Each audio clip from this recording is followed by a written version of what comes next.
Congressional leaders leave for the 4th of July recess without taking action. They will need to explain why $4 a gallon gasoline is not enough incentive for them to act. And the president is acting. You say, let's lift the moratorium. President Bush yesterday in the Rose Garden, putting pressure on lawmakers to act. It is time to lift the ban on offshore oil drilling. He thinks so. Well, what do you think? With us right now to debate it from the D.C. Bureau, Pennsylvania Congressman John Peterson. He's pro-drilling, and California Representative Adam Schiff, who is against it. First off, Congressman Schiff, why are you still against it, being that it would, on some way, shape, or form, send a message to those who are jacking up the price that we're serious about fighting back? Well, first of all, no one in Congress is saying they're against drilling. The question is, where do you drill? There are 68 million acres already under lease by the oil companies, which all of us say they ought to explore and exploit that oil. They're not doing that. What they want to do is lock up new leases in the Arctic and off the California and Florida coast to make even more considerable profits and lock up those leases before the Texas oil men leave the White House.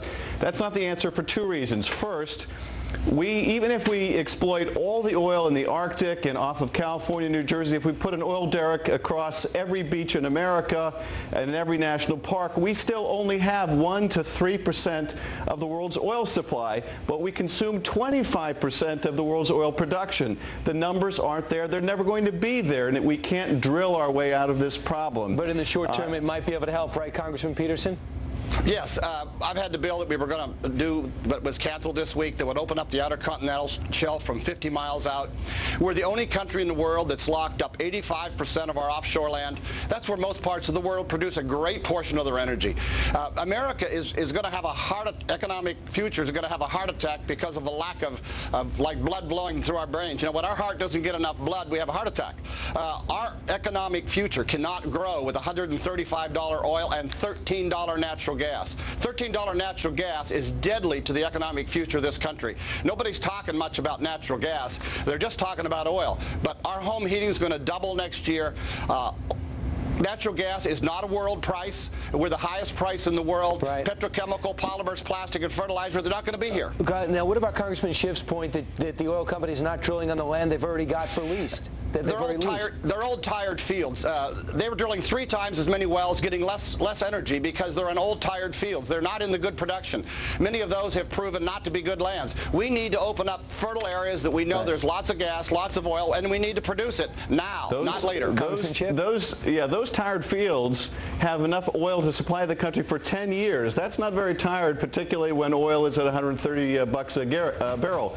So there is a lot of oil to be exploited, and they ought to do that, or they ought to be fined or lose those leases if they don't. Why not just let the states make the choice, Congressman Schiff? Why not let the states make the choice? For the future, though, I mean, this is what we have to do. We've got to try to wean ourselves off of this dependence on fossil fuels and move to alternate energy sources and new technologies. Right. We can reduce our demand much quicker than we can.